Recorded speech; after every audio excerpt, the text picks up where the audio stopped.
Hello అండి. ఈరోజు మన ఛానల్‌లో అన్నం, చపాతీ దేనిలోకైనా అదిరిపోయే హెల్తీ అండ్ టేస్టీ పాలకూర టమాటో కర్రీని కేవలం 10 నిమిషాల్లో ఎలా చేసుకోవాలో చూసేద్దాం. బ్యాచిలర్స్ కూడా చాలా ఈజీగా చేసేయొచ్చు.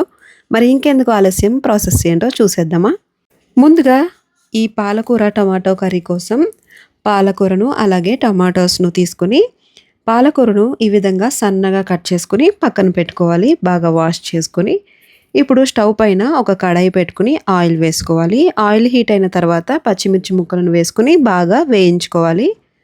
పచ్చిమిర్చి ముక్కలు ఈ విధంగా వేయించుకున్న తర్వాత బాగా వేగిపోయిన తర్వాత ఇందులోకి మనం సన్నగా కట్ చేసి పెట్టుకున్న ఆనియన్స్ను యాడ్ చేసుకోవాలి.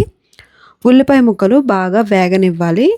ఎందుకంటే పాలకూర వేయగానే ఆ పాలకూరలో వాటర్ అనేవి మనకు ఆ కర్రీలో యాడ్ అయిపోతాయి కాబట్టి ఈ ఉల్లిపాయ ముక్క ఏగదనమాట. అందుకోసం బాగా వేయించుకొని దీంట్లో ఇప్పుడు ఇలా ఏగిన ఈ ఆనియన్స్లోకి మనం కట్ చేసి పెట్టుకున్న 2 టమాటోస్ను వేసుకోవాలి. ఇప్పుడు మనం వేసుకున్న టమాటో ముక్కల్ని కూడా బాగా వేయించుకోవాలి.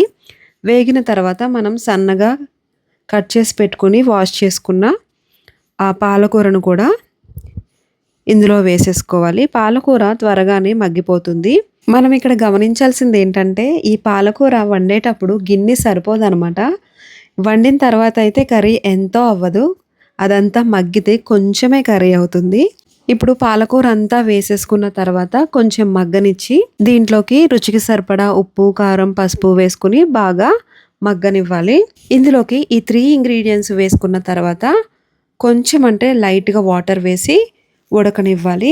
చూసారా, ఇందాక నేను చెప్పినట్టు నేను ఇందాక వేసేటప్పుడు గిన్నె సరిపోలేదనమాట. ఇప్పుడు అదంతా మగ్గిన తర్వాత లాస్ట్కి వచ్చేసింది కర్రీ అనేది.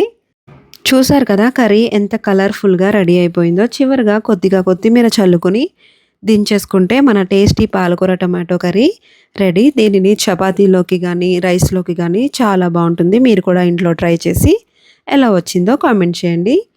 ఈ వీడియో నచ్చితే please like, share and subscribe చేసుకోండి. Thank you for watching.